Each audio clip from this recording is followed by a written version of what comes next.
저기 우리 옆집 아줌마야. 납골당의 차가운 복도 끝 향 냉새가 코를 찌르는 순간이었어요. 촛불이 미세하게 떨리는 소리까지 또렷하게 들렸죠. 7살 하은이가 갑자기 손가락을 쭉 뻗어 영정 사진을 가리켰어요. 아빠, 저기 우리 옆집 아줌마야.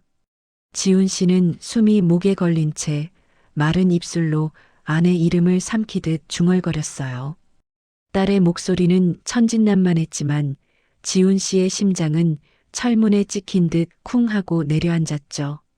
7년 전 교통사고로 죽은 아내. 점의 위치, 눈매, 미소 전부 너무 똑같았어요. 집으로 돌아와 떨리는 손으로 옆집 초인종을 눌렀을 때 문이 열렸고 거기 죽은 아내와 똑같은 얼굴을 한 여자가 차갑게 물었어요. 누구세요? 과연 지난 7년간의 눈물은 대체 무엇이었을까요?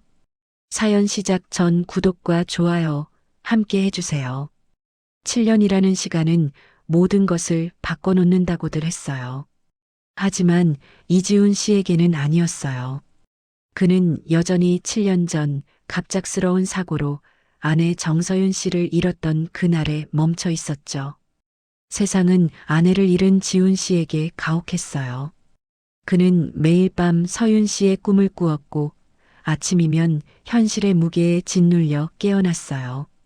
어린 딸 박하은 양의 손을 잡고 세상의 냉혹한 바람을 막아내며 하루하루를 버텨냈죠. 그의 삶은 오직 서윤 씨를 향한 그리움과 하은 양을 향한 사랑으로 간신히 지탱되고 있었어요. 하은 양은 최근 들어 아빠에게 자주 물었어요. 아빠, 우리 옆집에 새로 이사 온 아줌마 예쁘지 않아요? 6개월 전 그 집에 누군가 이사를 왔지만 지훈 씨는 관심조차 두지 않았어요. 세상의 모든 여인이 서윤 씨가 아닌 이상 그에게는 아무 의미가 없었으니까요. 엘리베이터에서 가끔 마주쳤지만 지훈 씨는 고개조차 들지 않았죠. 매년 서윤 씨의 기일이 다가올 때마다 납골당을 찾는 것은 지훈 씨의 유일한 위로였어요. 차갑게 식어버린 영정사진 앞에서 소리 없는 추모를 올리는 것이 그의 일상이었죠. 그의 눈빛은 언제나 슬픔에 젖어 있었고 마른 입술은 끊임없이 서윤 씨의 이름을 되뇌었어요. 그 애틋한 부녀의 모습은 납골당을 지나는 모든 이들의 마음을 아프게 할 만큼 절절했어요. 작은 하은 양은 엄마의 사진을 물끄러미 바라보며 엄마의 부재가 가져온 슬픔을 알기라도 하는 듯 아빠의 손을 꼭 잡고 있었어요. 그런데 그 순간 맑고 순수한 하은 양의 눈빛이 영정 사진을 향하더니 작은 손가락으로 사진 속 서윤 씨의 얼굴을 가리키며 천진난만하게 외치는 것이 아니겠어요. 아빠, 저기, 이 아줌마. 지훈 씨는 딸의 갑작스러운 외침에 놀라 고개를 돌렸어요. 하은 양은 계속해서 말했어요. 우리 옆집에 사는 아줌마랑 똑같이 생겼어요. 매일 아침 안녕하세요 하는 아줌마랑 똑같아요. 아빠는 몰랐죠? 지훈 씨는 처음엔 딸의 엉뚱한 말에 그저 웃어넘기려 했어요. 어린아이의 착각이겠거니 생각했죠. 하지만 하은 양은 확신에 찬 표정으로 몇 번이고 같은 말을 반복했어요. 정말 똑같아요. 목소리도 똑같고 걸어가는 모습도 똑같아요. 딸의 맑지만 흔들림 없는 눈빛에 지훈 씨의 심장이 덜컥 내려앉는 것 같았어요. 순간 그의 등골에 섬뜩한 한기가 흐르기 시작했어요. 웃음은 사라지고 그의 얼굴에는 충격과 경악이 뒤섞인 표정이 어렸죠. 딸의 작은 손이 가리키는 영정 사진 속 서윤 씨의 모습과 머릿속에 희미하게 떠오르는 옆집 여인의 모습. 사실 지훈 씨는 옆집 여인을 제대로 본 적이 없었어요. 항상 고개를 숙이고 지나쳤으니까요.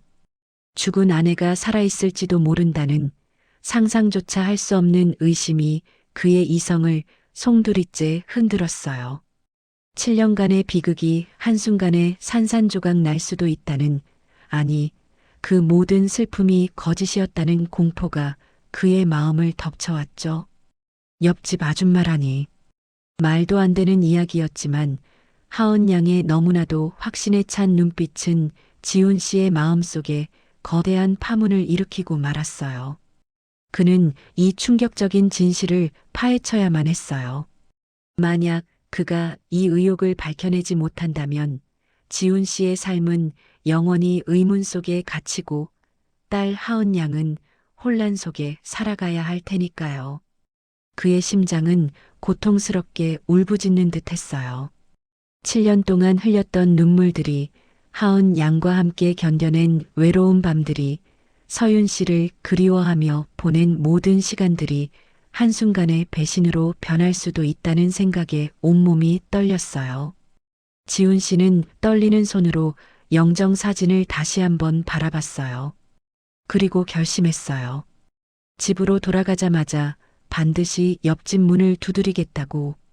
이 끔찍한 의혹의 실체를 반드시 밝혀내겠다고. 하은 양의 말을 듣고 집으로 돌아온 지훈 씨는 밤새 잠을 이룰 수 없었어요. 심장이 미친 듯이 뛰었고 온몸의 피가 차갑게 식는 듯한 느낌이었죠. 설마 하는 마음과 함께 혹시라도 하는 희망, 그리고 그 희망이 현실이 될 때 찾아올 배신감과 공포가 그의 머릿속을 끊임없이 맴돌았어요. 뒤척이는 밤을 보내며 그는 수백 번, 수천 번을 고민했어요. 문을 열었을 때 그곳에 서윤 씨가 있다면? 아니, 다른 사람이라면? 어떤 결과든 지훈 씨의 삶을 뒤흔들 것이 분명했어요. 천장만 멍하니 바라보던 그의 눈에는 어느새 뜨거운 눈물이 흘러내리고 있었죠. 다음 날 아침이 밝아오자마자 그는 마치 홀린 듯 옆집으로 달려갔어요. 7년 동안 굳게 닫혔던 과거의 문을 여는 심정이었죠. 초인종을 누르는 그의 손끝은 미세하게 떨리고 있었고 땀으로 축축했어요. 문이 열리는 짧은 순간이 마치 영원처럼 느껴졌어요. 이윽고 문이 조용히 열리고 모습을 드러낸 여인과 마주하는 순간 지훈 씨는 심장이 멎는 듯한 충격에 휩싸였어요. 눈앞에 서 있는 여인은 7년 전 사망 진단서와 함께 흙으로 돌아간 줄로만 알았던 그의 아내 정서윤 씨와 똑같은 얼굴을 하고 있었어요. 그녀의 긴 생머리, 부드러운 눈매, 심지어 입가에 미세하게 자리한 작은 점까지도 서윤 씨와 완벽하게 일치했어요. 하지만 그녀는 화려한 화장을 하고 있었고 고급스러운 옷차림에 웨이브를 넣은 헤어스타일로 이전에 수수했던 서윤 씨와는 완전히 다른 분위기였어요. 그래서 지훈 씨는 지금껏 엘리베이터에서 스쳐도 알아보지 못했던 거예요. 하지만 지금 이렇게 가까이서 보니 틀림없었어요. 7년을 함께 살았던 여인의 얼굴이었어요. 그의 눈은 그 자리에서 얼어붙는 듯 했어요. 숨을 쉬는 것조차 잊어버린 채 지훈 씨는 그저 그녀를 빤히 쳐다볼 수밖에 없었죠. 그녀는 자신을 박선영이라고 소개하며 무슨 일이시죠? 하고 낯선 이에게 말하듯 차분하고 싸늘한 표정으로 지훈 씨를 전혀 알아보지 못하는 듯이 행동했어요. 마치 처음 보는 사람인 양 무표정한 얼굴로 그를 빤히 바라보는데 지훈 씨의 머릿속은 온통 혼란으로 가득했어요. 서윤아, 서윤이 맞지? 지훈 씨는 떨리는 목소리로 외쳤어요. 나야, 지훈이잖아. 당신 왜 이러는 거야? 그의 목소리는 절규에 가까웠고 눈물이 그의 뺨을 타고 흘러내렸어요. 내가 누군지 정말 모르는 거야? 우리 하은이는 어떻게 되는 거야? 지훈 씨는 덜덜 떨리는 손으로 그녀의 어깨를 잡으려 했지만 그녀는 재빨리 한 발짝 물러서며 경계하는 눈빛을 보였어요. 그녀의 눈빛 속에는 아주 잠깐 낯설지만 어딘가 익숙한 냉기가 스쳐 지나가는 듯 했죠. 지훈 씨의 절규에도 불구하고 박선영은 그저 당황한 기색 없이 침착하게 대답했어요. 죄송하지만 저는 박선영이에요. 처음 뵙는 것 같은데요. 잘못 아신 것 같습니다. 그녀의 목소리는 차갑고 단호했어요. 마치 돌처럼 굳어버린 표정으로 그녀는 지훈 씨를 완전한 타인 대하듯 했죠. 아니야. 당신 목소리, 당신 걸음걸이, 모든 게 서윤이야. 지훈 씨는 울먹이며 소리쳤어요. 7년 동안 당신을 잊은 날이 하루도 없었어. 내가 당신을 모를 리가 없잖아. 그의 목소리는 점점 더 절박해졌고 온몸이 떨리기 시작했어요. 하지만 박선영은 미동도 하지 않았어요. 오히려 더욱 차갑게 말했죠. 정말 잘못 보신 것 같네요. 저는 당신을 전혀 모릅니다. 그녀는 잠시 멈췄다가 경고하듯 덧붙였어요. 이렇게 소란 피우시면 경찰에 신고하겠습니다. 이제 돌아가 주세요. 그리고는 천천히 문을 닫으려 했어요. 그 순간 지훈 씨의 심장은 산산조각 나는 듯한 아픔을 느꼈어요. 그의 머릿속에는 단 하나의 의문만이 남았어요. 대체 무슨 일이 벌어진 걸까? 정말 서윤 씨가 맞는 걸까? 아니면 놀랍도록 닮은 다른 사람일까? 지훈 씨는 문이 닫히기 직전 마지막으로 외쳤어요. 나는 포기하지 않을 거야. 반드시 진실을 밝혀낼 거야. 그의 목소리는 낮았지만 확고한 결의로 가득했어요. 문이 쾅 하고 닫혔고 지훈 씨는 한동안 그 자리에 서서 굳게 닫힌 문을 응시했어요. 박선영은 지훈 씨의 말을 믿지 않는 듯 냉담한 목소리로 되물었어요. 제가 왜 서윤 씨죠? 전 박선영인데요. 착각하신 것 같네요.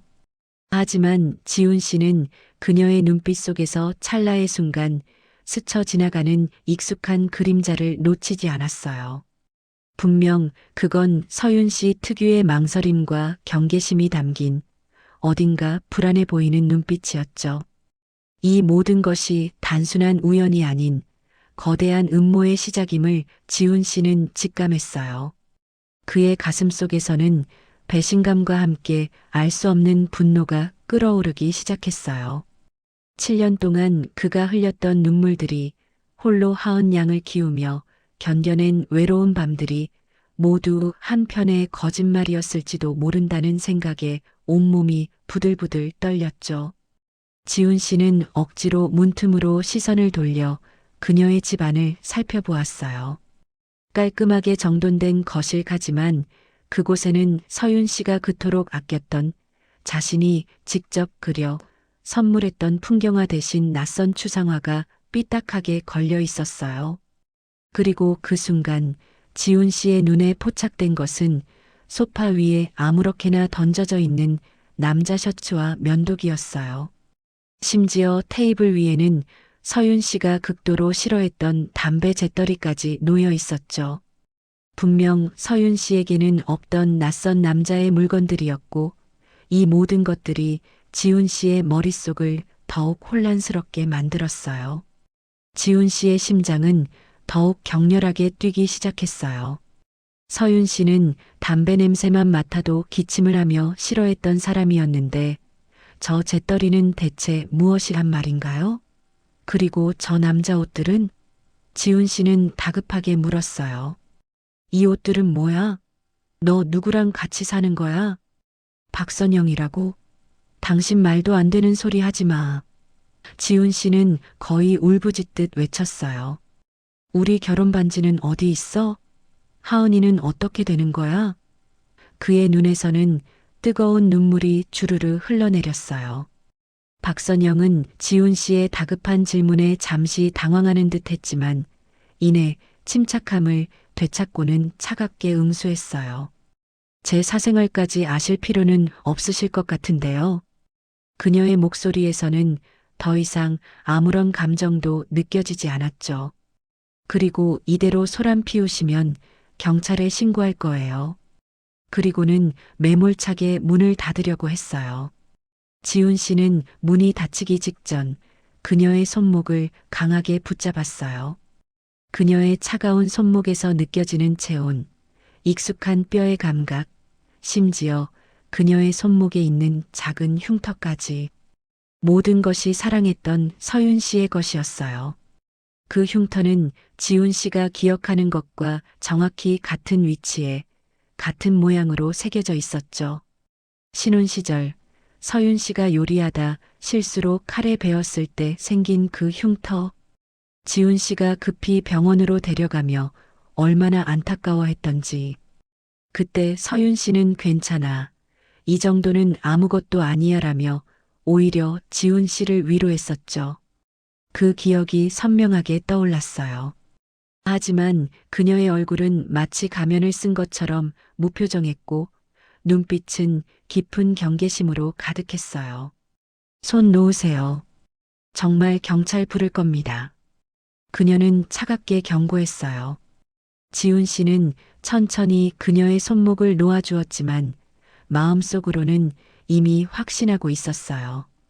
지훈 씨는 서윤 씨가 7년 전 그 사고로 죽지 않았다는 강한 확신에 사로잡혔어요. 이 모든 것이 치밀하게 계획된 거짓말이라는 것을요. 그는 한 걸음 물러서며 마지막으로 그녀를 똑바로 쳐다봤어요. 나는 포기하지 않을 거야. 반드시 진실을 밝혀낼 거야. 문이 쾅 하고 닫혔어요. 지훈 씨는 한동안 그 자리에 서서 굳게 닫힌 문을 응시했어요. 무슨 일이 있어도 이 모든 진실을 밝혀내겠다고 마음속으로 맹세했죠. 그날 밤 지훈 씨가 집으로 돌아왔을 때 현관문 앞에 작은 메모 한 장이 놓여 있었어요. 더 이상 파고들지 마세요. 당신과 하은 양을 위해서입니다. 서명은 없었지만 분명한 경고였어요. 누군가 자신을 지켜보고 있다는 것을, 그리고 이것이 단순한 문제가 아니라는 것을 지훈 씨는 뼈저리게 느꼈어요. 그는 메모를 구겨쥐며 이를 악물었어요. 지훈 씨는 7년간 묻어두었던 슬픔과 함께 새로운 복수심의 불길이 거세게 타오르는 것을 느꼈어요. 이 거대한 거짓말의 그림자가 자신의 삶과 딸 하은 양의 미래를 집어삼키려 하고 있었으니까요. 지훈 씨는 그날 이후로 박선영의 뒤를 그림자처럼 쫓기 시작했어요. 그의 삶은 더 이상 슬픔에 잠기는 것이 아니라 활활 타오르는 분노와 집념으로 가득했어요. 그녀의 일상, 그녀가 만나는 사람들, 그녀의 작은 습관 하나까지도 놓치지 않으려 애썼죠. 그는 사설 탐정까지 고용해 그녀의 모든 행적을 낱낱이 파헤쳤어요. 7년 전 아내의 사망보험금이 거액이었다는 사실을 다시 한번 확인하고는 지훈 씨의 의심은 더욱 깊어졌어요. 그 거액의 돈은 대체 어디로 간 것일까요? 매일 아침 일찍 일어나 박선영이 집을 나서는 시간을 체크했고 그녀가 들르는 카페, 만나는 사람들, 쇼핑하는 장소까지 모두 기록했어요. 지훈 씨의 수첩은 박선영에 관한 정보로 빼곡히 채워졌죠. 그리고 얼마 지나지 않아 그는 결정적인 증거를 손에 넣게 되었어요. 박선영이 사용하는 휴대폰 번호의 가입 이력에서 7년 전 사망한 정서윤 씨의 이름으로 개통된 기록을 찾아낸 것이었어요. 명의만 변경되었을 뿐 번호 자체는 동일했죠. 이것은 단순한 우연이 아니었어요. 분명한 연결고리였어요. 차가운 증거는 지훈 씨의 의심을 확신으로 바꿔놓았어요. 그의 손은 서류를 붙잡고 부들부들 떨렸고 가슴속에서는 분노의 불길이 치솟았어요. 7년 동안 자신을 속였다는 사실이, 딸 하은 양을 속였다는 사실이 그를 미치게 만들었죠. 지훈 씨는 더 이상 망설일 이유가 없었어요. 그는 박선영을 다시 찾아갔어요. 이번에는 증거를 들이대는 대신 다른 전략을 택했죠. 그녀의 마음을 흔들어 진실을 말하게 만드는 것이었어요. 서윤 씨, 아니 박선영 씨. 지훈 씨는 차분하게 말했어요. 저는 경찰에 신고하지 않을 겁니다. 대신 한 가지만 알려주세요. 왜 우리 하은이를 버리고 떠났는지 그 이유만이라도 알고 싶어요. 박선영의 표정이 미세하게 흔들렸어요. 그녀의 입술이 파르르 떨렸고 눈빛이 흔들리기 시작했죠. 당신이 뭘 알아요? 그녀는 떨리는 목소리로 말했어요. 매일 반복되는 가난, 희망 없는 미래. 나는 그저 살고 싶었을 뿐이에요. 그녀의 목소리에는 처음으로 진짜 감정이 묻어났어요. 아침마다 공과금 고지서를 보며 한숨 쉬고 하은이 분유값 걱정하던 그 시간들이 나를 질식시켰어요. 당신은 매일 늦게 들어와 지친 얼굴로 잠들기만 했고 나는 미래가 보이지 않았어요. 지훈 씨는 가슴이 먹먹했어요.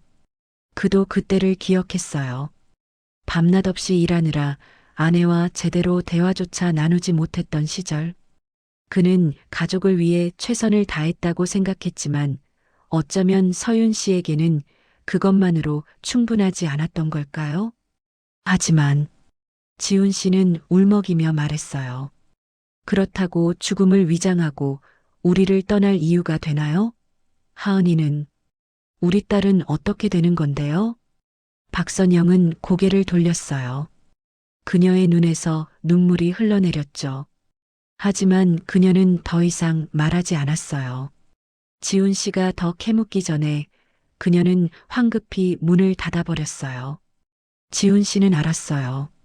그녀 혼자 이 모든 것을 계획할 수는 없었을 거라고. 분명 배우가 있다고.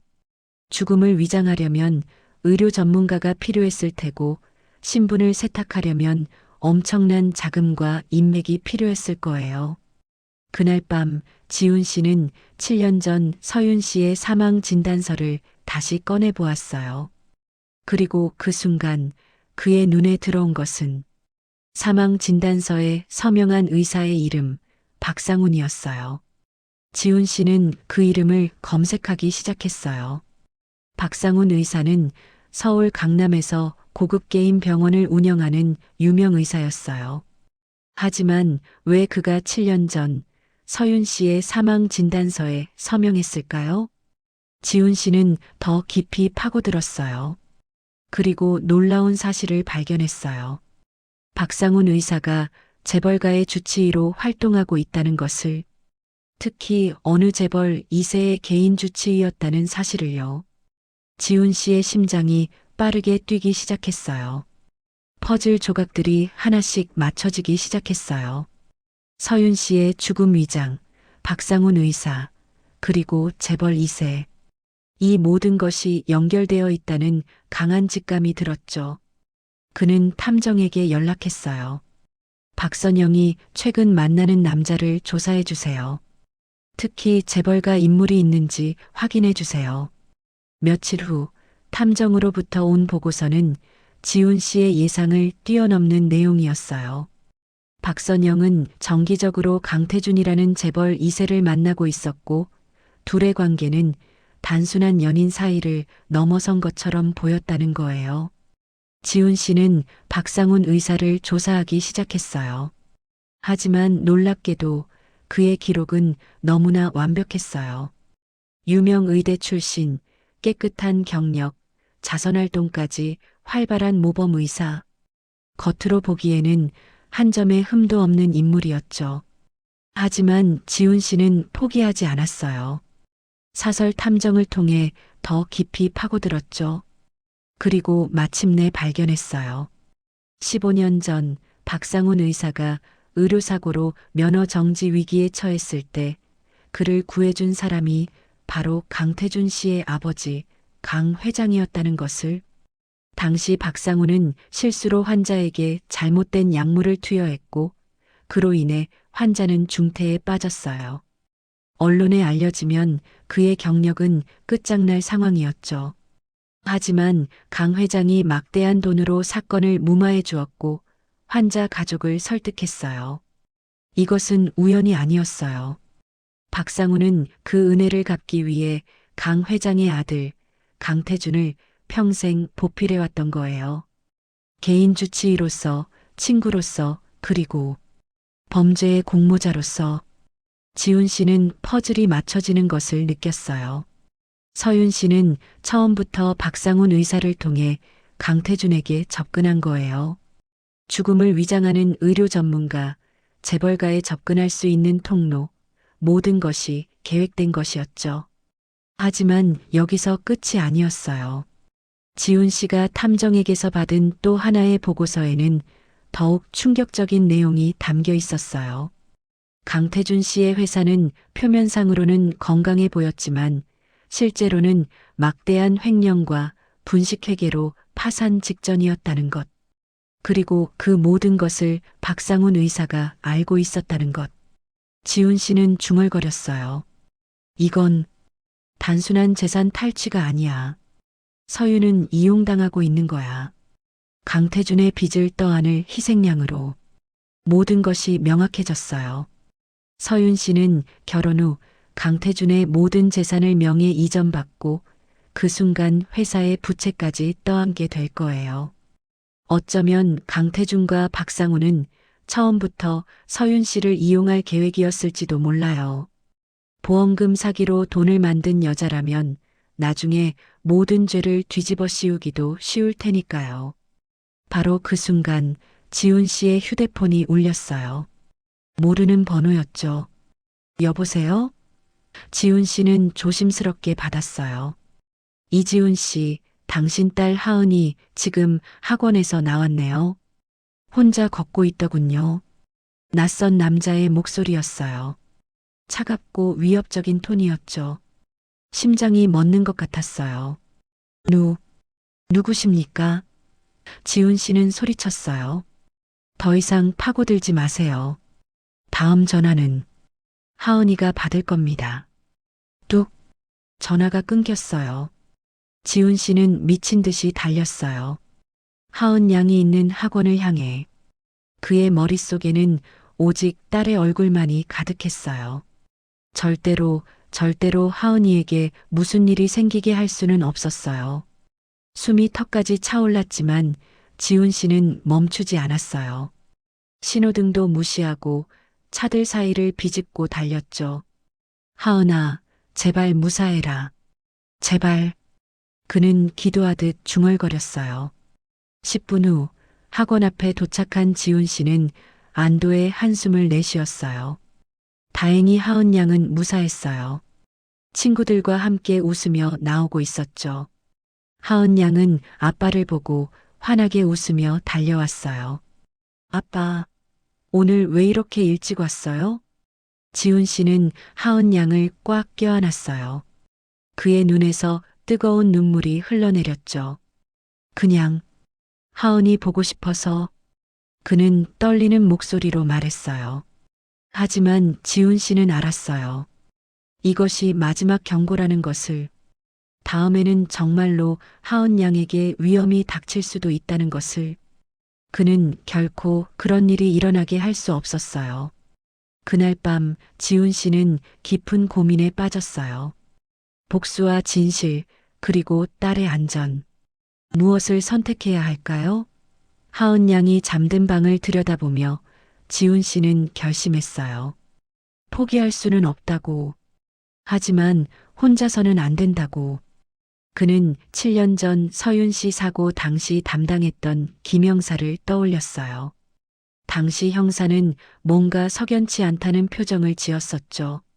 사고 현장이 너무 깔끔하게 정리되어 있어요 라고 중얼거렸던 것이 기억났어요.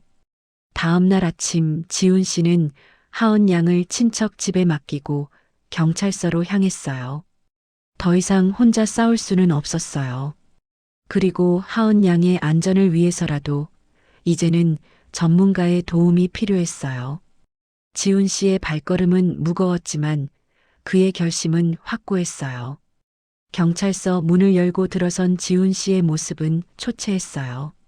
며칠간 제대로 자지도 먹지도 못한 탓에 눈밑은 깊게 패여 있었고 수염은 무성하게 자라 있었죠. 하지만 그의 눈빛만은 살아 있었어요. 진실을 향한 집념으로 빛나고 있었죠. 김 형사님 계십니까? 지훈 씨는 민원실 경찰관에게 물었어요. 잠시 후 익숙한 얼굴이 나타났어요. 김영사는 지훈 씨를 보자 놀란 표정을 지었어요. 이지훈 씨? 오랜만이네요. 무슨 일이십니까? 지훈 씨는 김영사의 사무실로 안내되었어요. 문이 닫히자 그는 더 이상 참을 수 없다는 듯 모든 것을 쏟아냈어요. 7년 전 아내의 죽음, 납골당에서의 충격적인 발견, 옆집 여인의 정체, 박상훈 의사와 강태준의 연결고리, 그리고 어제 받은 협박 전화까지. 김영사는 처음에는 믿기 어렵다는 표정이었어요. 하지만 지훈 씨가 하나하나 증거를 내밀자 그의 표정이 점점 심각해졌어요. 휴대폰 기록, 사진들, 탐정 보고서, 그리고 녹음 파일까지. 형사님, 저는 제 아내가 죽은 줄 알았어요.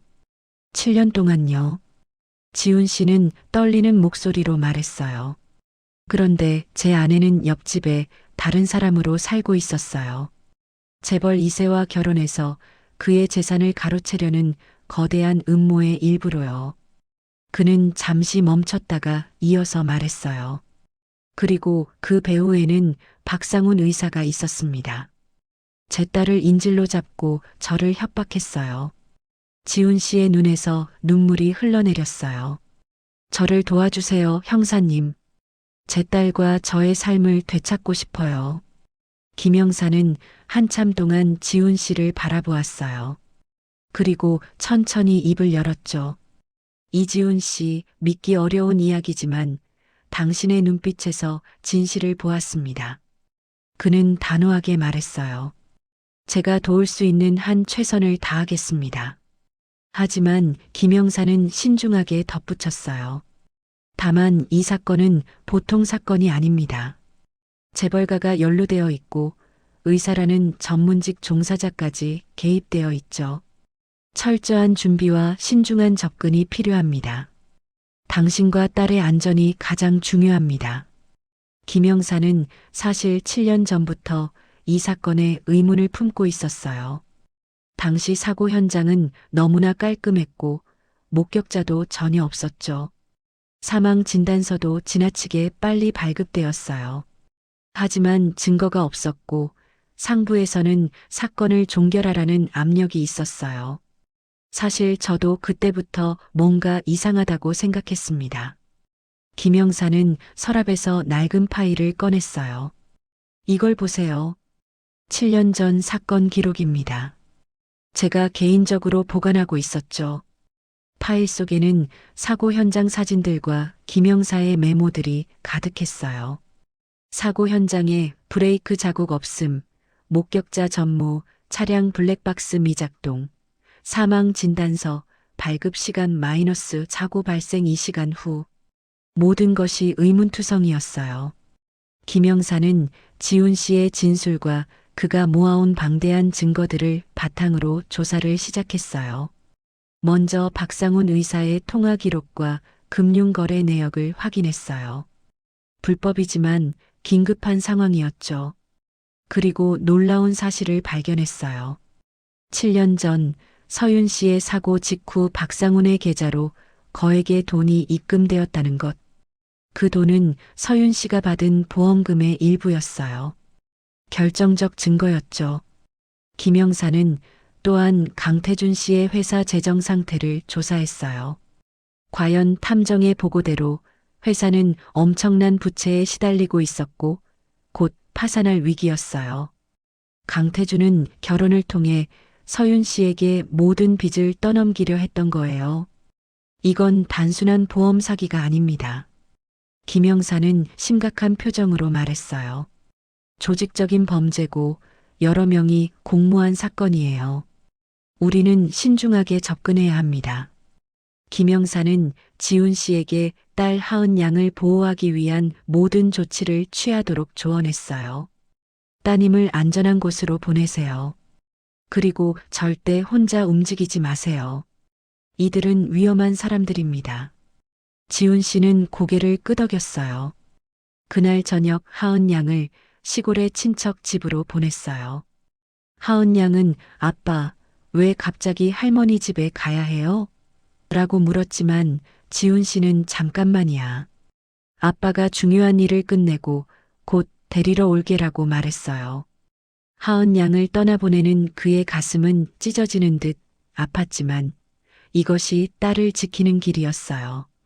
버스가 떠나는 것을 보며 지훈 씨는 다짐했어요. 반드시 이 사건을 해결하고 하은 양에게 당당한 아빠로 돌아가겠다고.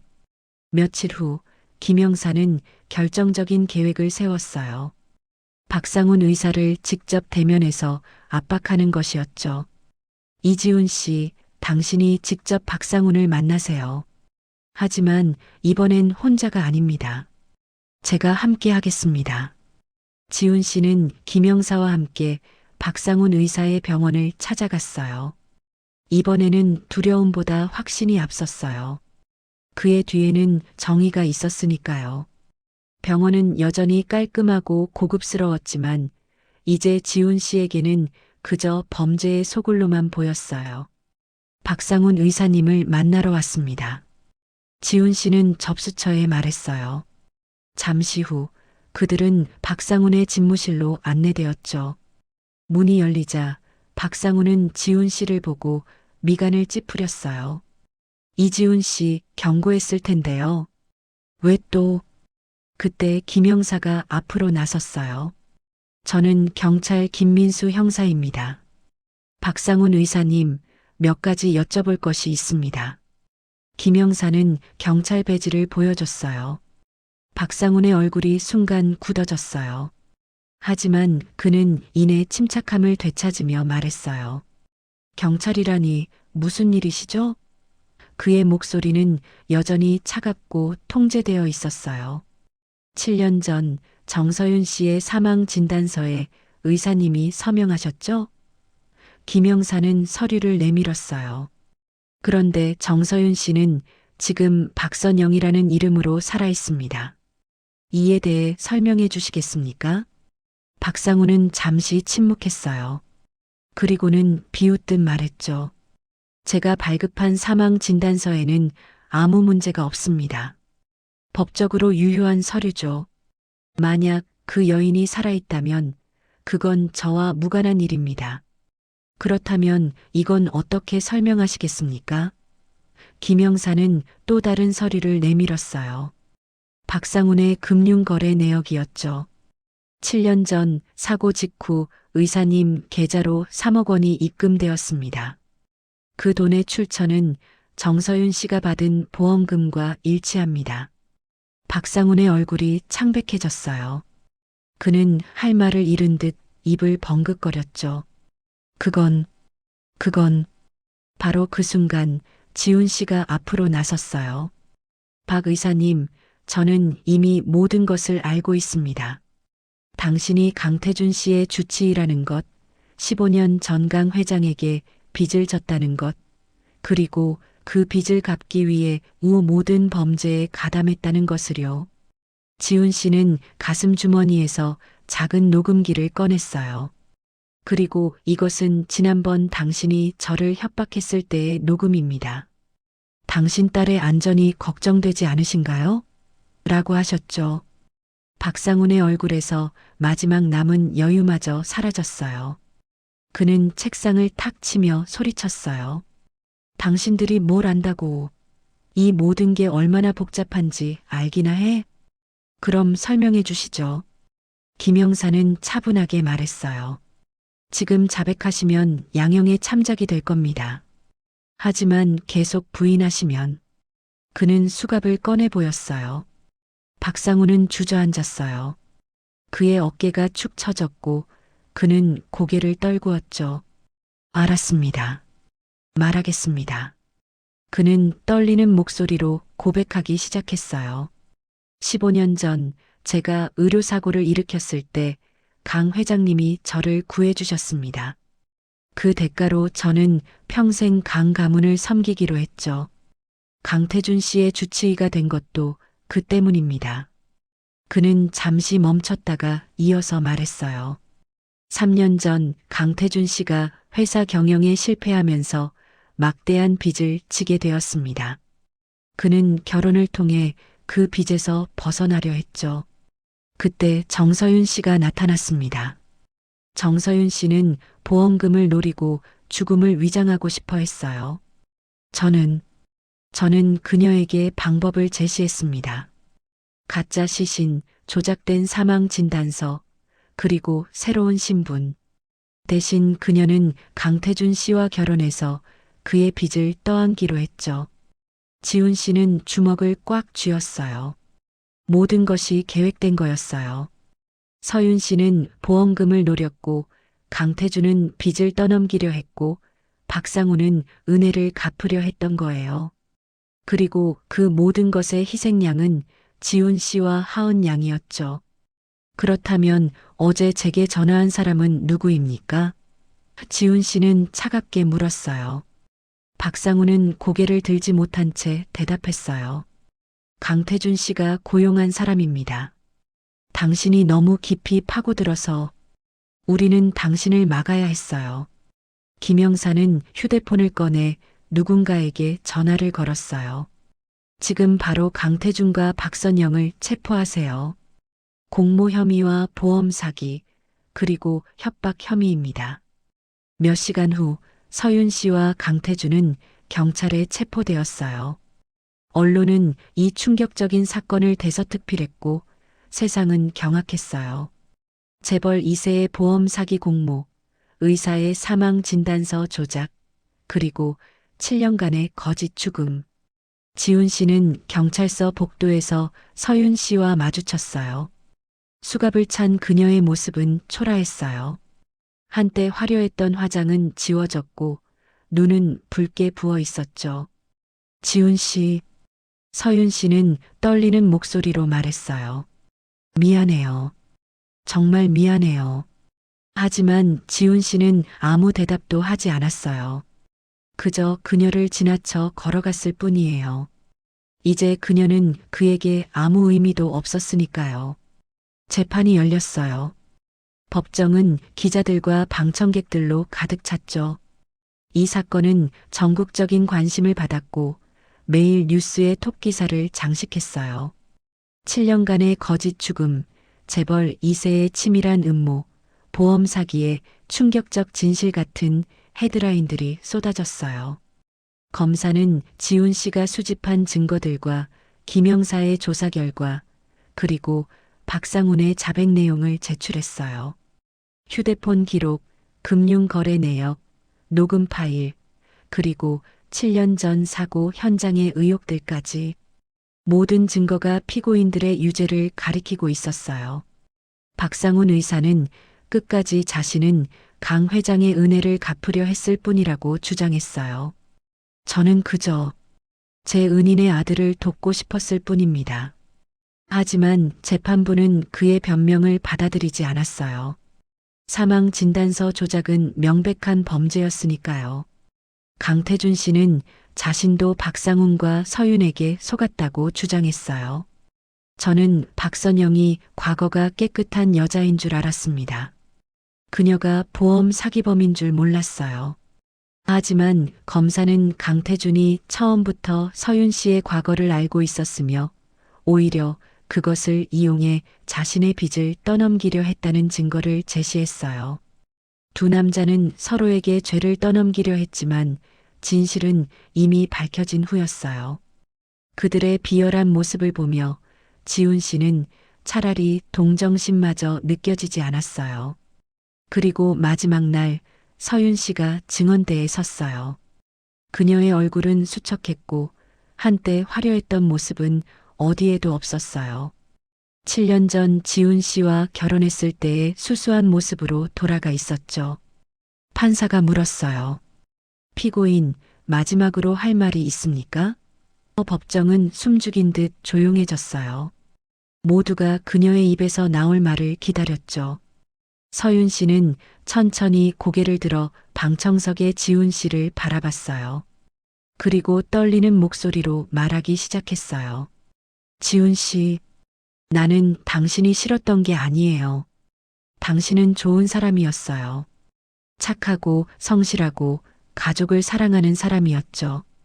그녀의 눈에서 눈물이 흘렀어요. 하지만 그것만으로는 부족했어요. 나는 그저 가난이 싫었어요. 매일 밤 공과금 걱정하고 하은이 분유값 걱정하던 그 시간들이 견딜 수 없었어요. 친구들은 명품 가방을 들고 다니는데 나는 재래시장에서 떨이 옷을 사야 했죠. 그녀는 한숨을 쉬며 이어갔어요. 당신은 매일 늦게 들어와 지친 얼굴로 잠들기만 했고 나는 혼자 하은이를 키우며 외로웠어요. 미래가 보이지 않았어요. 그래서 나는 도망치고 싶었어요. 방청석에서 작은 웅성거림이 일었어요. 어떤 이들은 고개를 끄덕였고 어떤 이들은 혀를 찼어요. 가난이 사람을 얼마나 절망스럽게 만드는지 그 무게를 아는 사람들이었죠. 하지만 지금 깨달았어요. 서윤 씨는 흐느끼며 말했어요. 내가 버린 것이 얼마나 소중한 것이었는지, 돈으로 살 수 없는 것이었다는 걸. 지훈 씨의 진심, 하은이의 웃음, 우리 가족이 함께했던 따뜻한 시간들. 그게 진짜 행복이었다는 걸. 그녀는 방청석에 앉아 있는 하은 양을 보며 말했어요. 지훈 씨는 재판을 위해 하은 양을 데려왔었어요. 하은아, 엄마가 미안해. 평생 용서받지 못해도 할 말이야. 엄마는 너무 어리석었어. 돈이 행복을 줄 거라고 착각했어. 하은 양은 아빠의 손을 꽉 잡고 있었어요. 어린 나이지만 그녀는 무슨 일이 벌어지고 있는지 어렴풋이 알고 있었죠. 그녀의 눈에도 눈물이 맺혀 있었어요. 아빠 말씀 잘 듣고 행복하게 살아줘. 서윤 씨는 마지막으로 말했어요. 그게 엄마의 마지막 부탁이야. 그리고 지훈 씨. 그녀는 지훈 씨를 바라보며 말했어요. 당신은 좋은 아빠였어요. 하은이에게는 당신이 있으니까 그 아이는 행복할 거예요. 지훈 씨는 아무 말도 하지 않았어요. 다만 하은 양의 손을 더 꽉 잡았을 뿐이에요. 그의 눈에서도 눈물이 흘렀지만 그것은 슬픔의 눈물이 아니었어요. 해방의 눈물이었죠. 판사의 망치 소리가 울렸어요. 피고인 정서윤, 보험 사기 및 공문서 위조 혐의로 징역 10년을 선고합니다. 쿵. 피고인 박상훈, 사망 진단서 조작 및 범죄 공모 혐의로 징역 12년을 선고합니다. 쿵. 피고인 강태준, 사기 방조 및 협박 혐의로 징역 8년을 선고합니다. 쿵. 그렇게 모든 것이 끝났어요. 7년간의 거짓이 드러나고 정의가 승리한 순간이었죠. 법원을 나서는 지훈 씨와 하은 양의 모습은 평온했어요. 기자들의 플래시가 터지고 수많은 질문이 쏟아졌지만 지훈 씨는 묵묵히 하은 양의 손을 잡고 걸었어요. 더 이상 대답할 것도 설명할 것도 없었어요. 하은 양은 이제 더 이상 불안해 보이지 않았어요. 아빠의 굳건한 손을 잡고 고개를 들어 밝은 햇살을 맞이했어요. 아빠, 이제 우리 집에 가요. 하은 양이 밝게 웃으며 말했어요. 그래, 우리 집에 가자. 지훈 씨는 딸의 머리를 쓰다듬으며 말했어요. 그들은 천천히 걸어갔어요. 7년간의 슬픔과 배신의 그림자를 뒤로하고 새로운 시작을 향해 빼앗겼던 삶을 되찾은 부녀의 얼굴에는 비로소 잔잔한 미소가 피어났어요. 이 모든 고통 속에서도 지켜낸 사랑과 진실의 승리였죠. 그들의 이야기는 오랫동안 사람들의 기억 속에 남을 거예요. 가난이 가져온 비극하지만 그보다 더 강한 가족의 사랑 이야기로. 오늘 이야기 여러분이라면 어떻게 하셨을까요? 여러분의 생각을 꼭 댓글로 남겨주세요. 구독과 좋아요, 그 한 번의 클릭이 저희에게 큰 힘이 됩니다. 함께 해주셔서 감사합니다.